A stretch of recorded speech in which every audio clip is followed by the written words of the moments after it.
how to position this talk for the end of this day, the big, go big or go home section. And so we thought, what not a better title here than Women Investors Are the Solution to the World's Problems.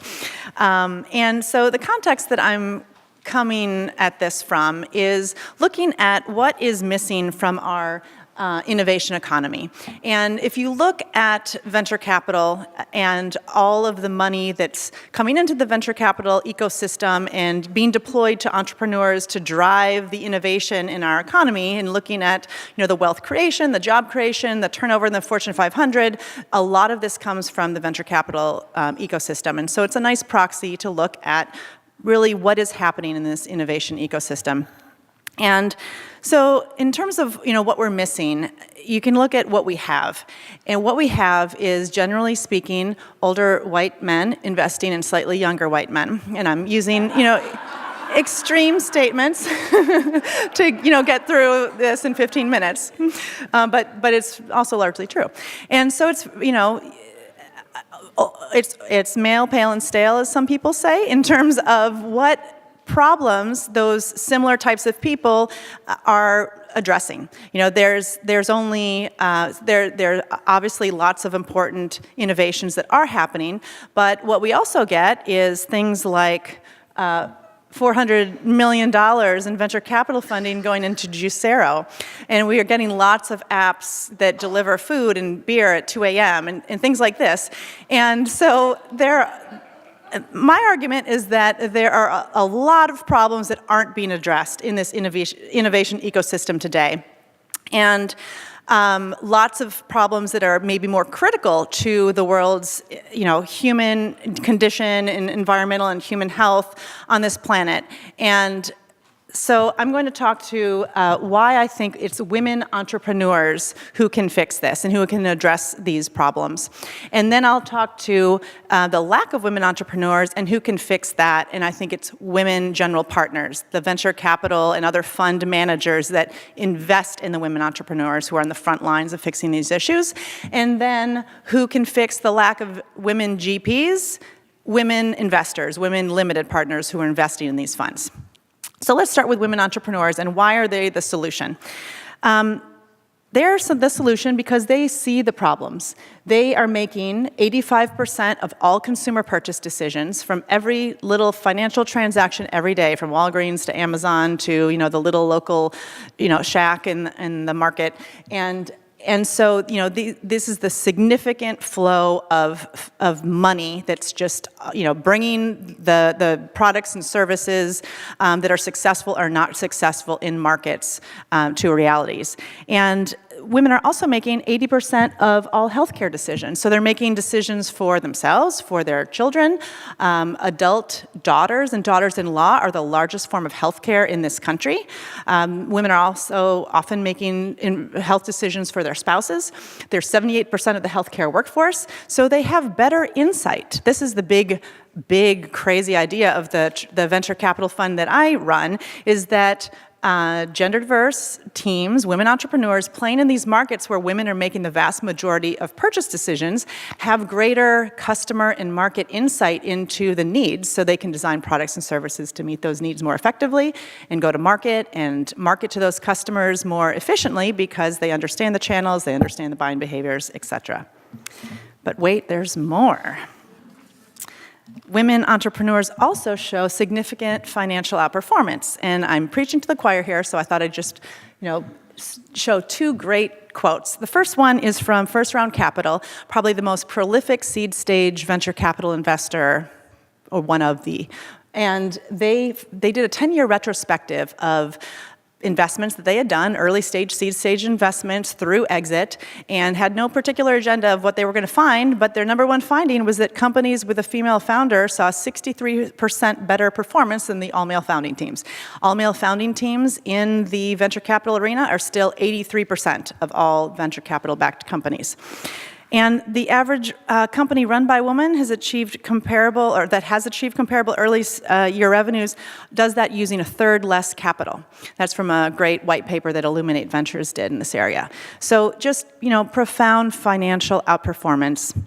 Yet, There is a significant disconnect, and I think a lot of folks actually think that because there's been so much light shown on the lack of women entrepreneurs getting funded, that it must be getting better. But 2016, 2.19% of venture capital dollars went to women-led companies, and I'll get happier in a second. But just one more thing. There's an unintended consequence of all the sexual discrimination issues that have come up in venture capital specifically, because a lot of venture capital investors are being coached now not to even meet with women entrepreneurs because it's a risk to their reputation. So not only is this number ridiculously low, but I'm actually concerned it could not go in the right direction. So who can fix that? It's women general partners. I believe this. So these are the fund managers. These are the people making the investment decisions of what companies they're going to invest in their venture capital fund portfolio. And venture capital firms with women partners are twice as likely to invest in a company with a woman on the management team and 3 times as likely to invest in a company with a woman CEO. And this is despite whether they have a proactive gender diversity strategy or not. This is just natural behavior. And when, there's more. Again, the financial outperformance of women investing in women. So women-led startups have over a 32% greater chance of a successful exit when funded by a woman venture capitalist. And so, again, great financial outperformance numbers, greater customer insight into, the winners in these areas, yet, again, there's a massive disconnect in terms of who are the women general partners at these VC firms today. And it's been going in the wrong direction. In 1999, it was about 10% of women partners in VC firms. 10% of VC firm partners were women, and now it's gone down into the mid-single digits. But Trish Costello did a great piece that was published in Fortune looking at if you peel out the general counsels and the CFOs and the COOs, who are the majority of those women partners, you get down to probably closer to 1% of the women are actually making investment decisions at these firms. And we don't need to argue whether it's 1% or 5%. It's ridiculous. It's low single digits.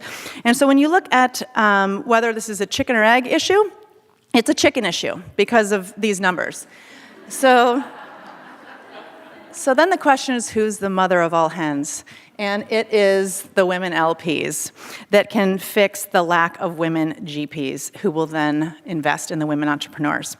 So when I talk about, so these are the limited partners, these are the investors in these funds. And let me just first clarify what I'm not talking about, which is I just wrote a 2-part series. The second part was published in Forbes just last week, and it was about these larger institutional investors. So, identifying these systemic problems with the current institutions that fund venture capital groups and proposing some ways to change this rather archaic system. But I'm not talking about these institutional investors, the large endowments and pension funds that move the majority of dollars into venture capital funds and to these GPs. I'm talking about the actual individuals, the family offices, the couples, the individuals themselves, which is estimated about maybe 25% of the venture capital dollars. And so this is who I think is actually going to really solve this problem or start to solve this problem, are women individuals. And why? Because they are the next global economy.